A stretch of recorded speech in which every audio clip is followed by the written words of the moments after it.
రాష్ట్రంలో పవన్ హవా ఏమిటో చూస్తున్నాం. వారాహి యాత్ర ప్రారంభం అదిరింది. మొదటి 2 యాత్రలు ముగిసేసరికి పవన్ గ్రాఫ్ ఒక్కసారిగా పెరిగిపోయింది.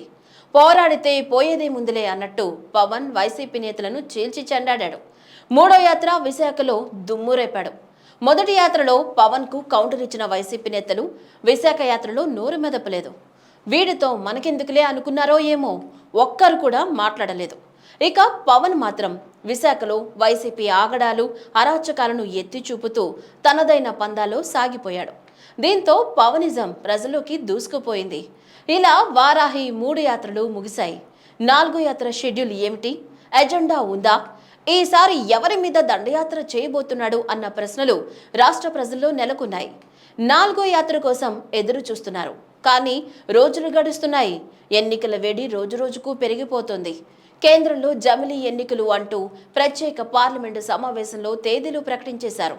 ఎట్టి పరిస్థితుల్లో ముందస్తు ఎన్నికలు ఖాయమన్న సంకేతం వచ్చేసింది. దేశ రాజకీయ పరిస్థితులు శరవేగంగా మారిపోతుంటే పవన్ వారాహి 4వ యాత్ర షెడ్యూల్ ప్రకటించకపోవడంతో జన సైనికుల్లో ఒకంత అసహనం వ్యక్తమవుతోంది. ఇంత ఆలస్యం ఎందుకు జరుగుతుంది? ఇందుకు కారణం ఏంటి వంటి విషయాలపై ప్రత్యేక కథనం. నేను Shanti. Welcome to Deeksha media.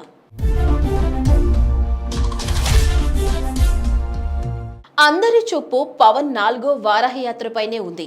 కానీ దీనిపై పవన్ ప్రకటన చేయకపోవడంతో అభిమానులు, కార్యకర్తలు, జనసేన టికెట్ ఆశావహులు కాస్తంత నిరుత్సాహంలో ఉన్నారు. పొత్తులు ఉన్నా లేకున్నా ఈసారి ఎన్నికల్లో పవన్ కింగ్ మేకర్ అన్నది దాదాపు ఖరారైంది. పొత్తులతో గెలిస్తే జనసేనకు పెద్దపీట వేయవచ్చు. ఒంటరిగా పోటీ చేసి 36 సీట్లకు పైగా తెచ్చుకుంటే ప్రభుత్వం ఏర్పాటులో కీలక పాత్ర పోషించే అవకాశమూ ఉంది. జనసేన పరిస్థితి ఇలా ఉన్న నేపథ్యంలో వారాహి 4వ యాత్ర ఎందుకు ఆలస్యమవుతుంది? అధినేత పవన్ మదిలో ఏముంది? 3 యాత్రలతో ఒక్కసారిగా పెరిగిన గ్రాఫ్ ఓట్ల శాతాన్ని నిలబెట్టుకుంటుందా? ఇలాంటి ప్రశ్నలు జన సైనికులను వెంటాడుతున్నాయి. 2019 ఎన్నికల్లో జనసేన సాధించిన ఓటింగ్ శాతం లెక్కలోకి తీసుకుంటే ఎన్ని సీట్లు జనసేనకు వస్తాయి అన్న విషయమై ఇంతకు ముందు దీక్ష మీడియాలో కథనమిచ్చాం. ఒంటరిగా వెళితే 36, పొత్తులతో అయితే 56కు పైగా సాధిస్తుందని సర్వేలు, విశ్లేషకులు వివరించారు.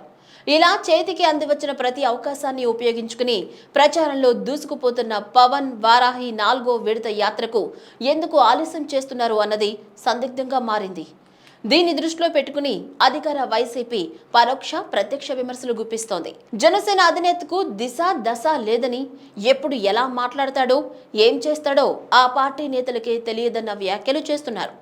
పవన్ యాత్ర ఆలస్యం అవుతున్న కొద్దీ వైసీపీ నేతల నుంచి విమర్శల స్థాయి రోజురోజుకు పెరుగుతూనే ఉంది. ప్రస్తుత పరిస్థితుల దృష్ట్యా అది జనసేనకు అంత మంచిది కాదు. టీడీపీ విషయానికి వస్తే క్షేత్రస్థాయిలో ప్రణాళికాబద్ధంగా సాగిపోతుంది. ఒకవైపు లోకేష్ యువగళంకు క్రేజ్ పెరుగుతోంది. వైసీపీ నేతలు ఎన్ని అడ్డంకులు పెట్టినా తగ్గేదెలే అన్నట్లు సాగిపోతుంది. ప్రస్తుతం ఏ ప్రభుత్వం అధికారంలోకి వస్తుందో నిర్ణయించే పశ్చిమ, తూర్పు జిల్లాలో యువగళంకు విశేష ఆదరణ లభిస్తోంది. అధినేత చంద్రబాబు నాయుడు నియోజకవర్గాల వారీగా ప్రధాన కార్యాలయంలో సమీక్షలు నిర్వహిస్తున్నారు. చిన్న చిన్న అభిప్రాయ భేదాలు ఉన్న చోట వారిని కూర్చోబెట్టి సర్ది చెప్తున్నారు. కలిసి పనిచేసి విజయం సాధించాలని నిర్దేశిస్తున్నారు. ఈ నేపథ్యంలో సమీక్షలు చేస్తూనే జిల్లాల్లో చంద్రబాబు పర్యటన సాగిస్తున్నారు. ఇంతకు ముందు ప్రాజెక్టుల నిర్వీర్యంపై చంద్రబాబు నాయుడు నిర్వహించిన యాత్రకు విశేష స్పందన వచ్చింది. ప్రతి ప్రాజెక్టుకు సంబంధించిన డేటా విప్పి చెప్పారు. 4 సంవత్సరాలుగా ఆగిపోయిన ప్రాజెక్టుల తీరును ప్రజలకు కళ్లకు కట్టినట్లు డిజిటల్ బోర్డుపై వివరంగా చెప్పారు. ఇలా టీడీపీ దూసుకుపోతుంది. ఇక వామపక్షాల విషయానికి వస్తే సిపిఐ ముందు నుంచి టీడీపీకి మద్దతుగా ఉంది. ఆ పార్టీ రాష్ట్ర కార్యదర్శి కె రామకృష్ణ బస్సు యాత్ర పేరుతో ప్రభుత్వ అసమర్థత, అక్రమాలను ఎండగడుతున్నారు. పొత్తుల విషయమై సిపిఐ టీడీపీతోనే ఉంటుందనడంలో సందేహం లేదు. ఇక సిపిఎం విషయానికి వస్తే ఎన్నికల సమయానుకూలంగా ఎటువైపు ఉంటుందనేది వేచి చూడాలి. ఈ నేపథ్యంలో జనసేన ప్రచార ఊపునకు కాస్తంత విరామం రావటం పార్టీకి తీరని నష్టం కలిగిస్తుందంటున్నారు విశ్లేషకులు. చివరి క్షణం వరకు వేచి ఉండకుండా పొత్తుల విషయం తేల్చుకోవాలని సూచిస్తున్నారు. జనసేన బీజేపీతోనే ఉన్నప్పటికీ ముందుగా జనసేన, బీజేపీ మధ్య పూర్తి సయోధ్య కుదరాల్సి ఉంది. ఇది జరిగితేనే టీడీపీతో పొత్తు ఏర్పడేది. వైసీపీ ఇప్పటికే అభ్యర్థులను నిర్ణయించి పనిచేసుకోండని తేల్చి చెప్తోంది. ఒక విధంగా చెప్పాలంటే వైసీపీ ప్రచారాన్ని ప్రారంభించినట్లే అవుతుంది. ఇలా వైసీపీ, టీడీపీ, వామపక్షాలు నిత్యం ప్రజల మధ్య తిరుగుతూ వారితో మమేకమై ఎవరికి వారు ఓట్ల శాతాన్ని పెంచుకోవడానికి విశ్వ ప్రయత్నాలు చేస్తున్న నేపథ్యంలో ఇప్పటికైనా జనసేన అధినేత మనస్సులో మాట ఏంటో చెప్పాలి. నిరంతరం ప్రజాక్షేత్రంలో ఉండాలి. యాత్రకు మధ్య గ్యాప్ రాకూడదు. ఇదే జరిగితే వారాహి 3 యాత్రలో జనసేనకు పెరిగిన గ్రాఫ్ తగ్గవచ్చు. అందుకే జనసేన విజయం సాధించే వరకు ప్రజాక్షేత్రంలో ఉండక తప్పదు.